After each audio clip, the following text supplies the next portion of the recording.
commencer par cette question intolérable de l'incompétence. Il n'y a rien dans une communauté que des gens incompétents, pour deux bonnes raisons. La première, c'est qu'ils ne sont déjà pas capables de faire ce qu'ils doivent faire. La deuxième, c'est qu'ils sont tellement dangereux qu'ils sont très solidaires entre eux. Quand il y a un incompétent quelque part, ils tirent d'autres incompétents, ils repoussent l'intelligence.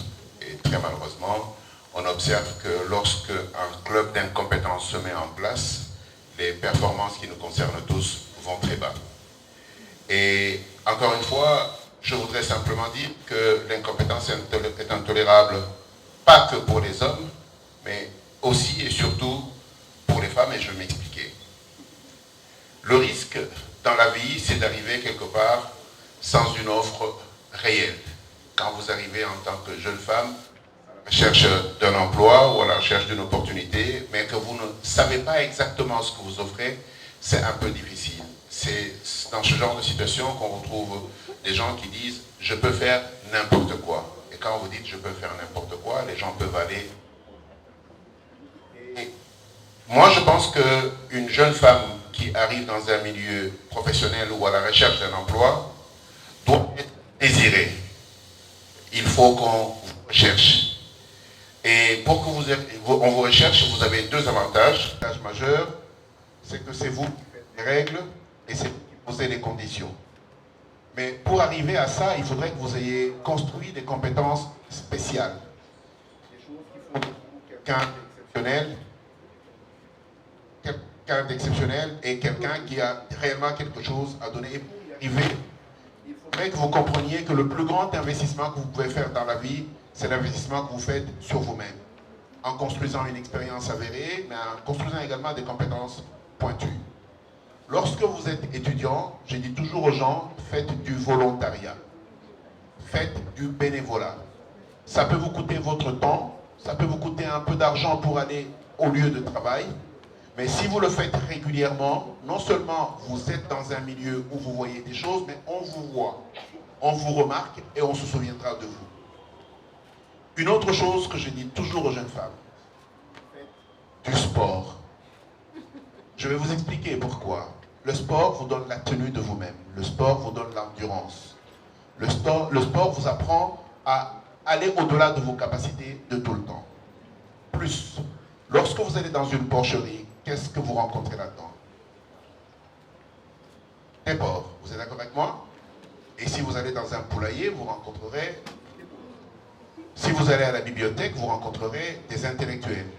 Si vous allez dans une salle de sport, vous trouverez des sportifs. Et donc, fonction de où vous allez, vous rencontrez des gens qui peuvent correspondre à ce que sera votre environnement de demain. Et donc, je dis toujours aux gens, une des choses que Dieu nous a données et qui est irremplaçable, c'est la santé. Et le sport vous permet de rester en bonne santé. Et si vous êtes en bonne santé, à intelligence égale, on a tendance à donner des opportunités à celui qui apparemment est en bonne santé. Votre fitness intellectuelle doit être suivie par votre fitness mentale. Parce que, en fait, les gens ne se rendent pas compte, votre charisme est très important à la rencontre avec les gens qui vous évaluent. Ce n'est pas moi qui le dis, c'est l'expert tout à l'heure de recrutement qui le disait. La première impression que vous donnez aux gens, vous arrivez dans un bureau, vous vous asseyez comme ceci, ou quand vous arrivez dans un bureau, vous devez vous appuyer sur quelque chose pour vous mettre debout, les gens vous observent. Et je crois que lorsque surtout vous êtes jeune, vous êtes une jeune femme, vous devez, j'ai envie de dire, dégager du dynamisme. Vous devez dégager du charisme. Maintenant, ce que je dis, c'est aussi que, au-delà de ce que vous avez appris, si vous avez appris le droit, vous avez appris l'économie, apprenez plusieurs autres choses. Parce que venu le moment d'entrer dans le milieu du travail, peut-être que dans votre secteur de compétences, il n'y a pas encore d'opportunité pour vous. Mais vous n'allez pas rester à la maison en train d'attendre.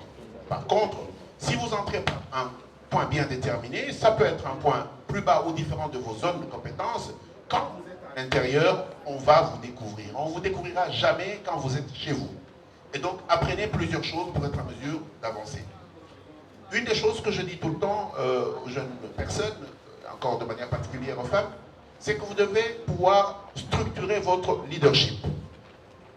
Pourquoi je le dis? Parce que si vous n'êtes déjà pas leader de vous-même, que chaque fois que vous devez faire quelque chose, c'est par rapport aux autres, le jour où vous êtes première dans votre rang, ça peut être un rang de cancre, si vous êtes la première des cancres, vous êtes quand même une cancre. Et donc, vous devez être en mesure de vous dire, je dois être la meilleure version de moi-même chaque jour qui passe.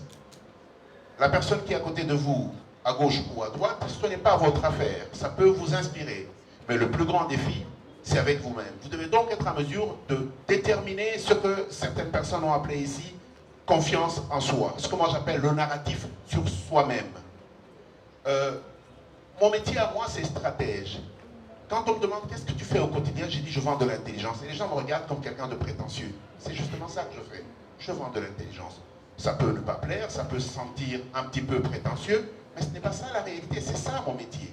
Et donc si vous ne savez pas qui vous êtes, c'est la jeune femme de 16 ans qui nous l'a dit tout à l'heure, et vous n'êtes pas en mesure de vous affirmer en tant que tel, comment voulez-vous que quelqu'un croie en vous?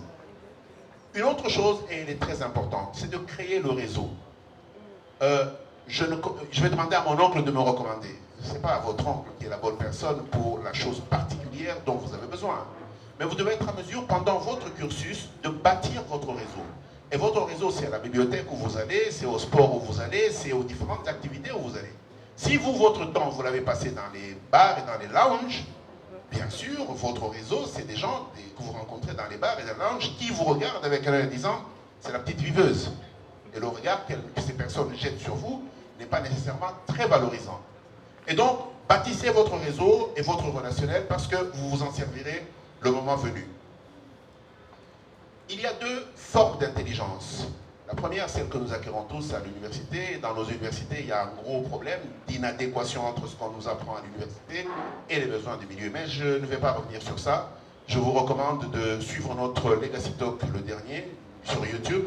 Nous en avons largement parlé. Mais l'intelligence dont je voudrais parler ici, et ça devrait être acquis non seulement dans les familles, également dans les universités, mais dans la vie de tous les jours, c'est l'intelligence des circonstances. La capacité que nous pouvons avoir à résoudre les problèmes en nous basant des connaissances que nous avons. Et donc, je voudrais dire que vous devriez être en mesure de faire des stages même gratuits, mais faites des stages même dans des secteurs qui ne sont pas nécessairement ceux pour lesquels vous êtes en train d'étudier, mais faites des stages. Pourquoi? Parce que ça vous expose à des réalités qui sont tout à fait différentes. Et l'une des choses que je vais dire maintenant, elle est très violente, mais je vais quand même la dire, c'est qu'il est inutile, à la limite de la bêtise collective, de mettre des étudiants de 8h et à 18h espérant qu'ils peuvent apprendre quelque chose. Dès qu'il est 13h, 14h, ils sont fatigués. Toutes les universités du monde vous donnent demi-journée, ou vous donnent un jour sur deux d'université.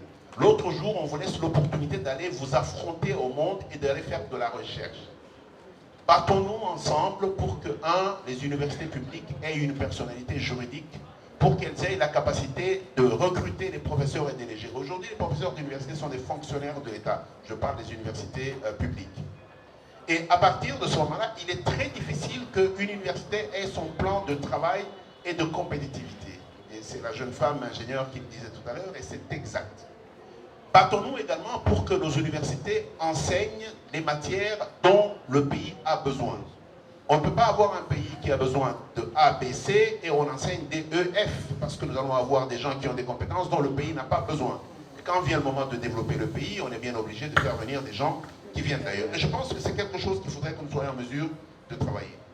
Je vais terminer par là en disant, il y a dans le monde entier, parce que nous parlons ici des femmes, il y a dans le monde entier des gens qui ont identifié le problème. Des gens qui ont identifié cette discrimination dont sont victimes les femmes. Il y a un magazine que vous connaissez tous qui s'appelle Forbes. Ils ont un label qui s'appelle Best Employers for Women. Ils font des enquêtes pour regarder de manière pertinente comment les entreprises se comportent-elles vis-à-vis des femmes. Est-ce qu'elles donnent des opportunités aux femmes et font du ranking? À partir de ce moment-là, il devient assez facile de pouvoir faire du monitoring des entreprises qui discriminent les femmes. Il n'y a rien d'aussi important que d'évaluer les gens. Et là, je pourrais vraiment suggérer pour elles à pouvoir développer un label similaire pour être à mesure d'évaluer les entreprises par rapport à leur qualité de service qu'ils donnent aux jeunes femmes et aux femmes au sein de l'entreprise. Et ils ont également un autre label qui s'appelle Top Female Friendly Companies. Ça veut dire quelles sont les entreprises qui, à l'intérieur, se battent pour rendre la tâche des femmes facile. Il y a dans cette ville une compagnie qui s'appelle Vodacom, vous la connaissez certainement. À la fin faveur du fait que pendant 5 ans, il y avait une femme à la tête des ressources humaines, ils ont développé un tas d'instruments au-delà de la loi qui favorisent le travail de la femme à l'intérieur, y compris en avant, en maternité et en maternité. Je crois que ce genre de choses devrait être généralisé, et pour qu'elles soient généralisées, il faut qu'on bouscule la loi. Et pour bousculer la loi, il faudrait bien que la société civile s'organise pour être à mesure de pouvoir porter le plaidoyer. Et donc, je voudrais insister sur le fait que vous ne pouvez pas arriver en fin de parcours académique sans avoir construit des compétences qui pourront permettre que, au-delà de votre parchemin, ça veut dire votre diplôme, les entreprises vous désirent. Créez votre réseau pour que les gens vous connaissent. Faites du sport pour être en bonne santé, lisez, allez à la bibliothèque et devenez une personne à une ouverture beaucoup plus large que le vertical que pose votre diplôme. Et je vous remercie.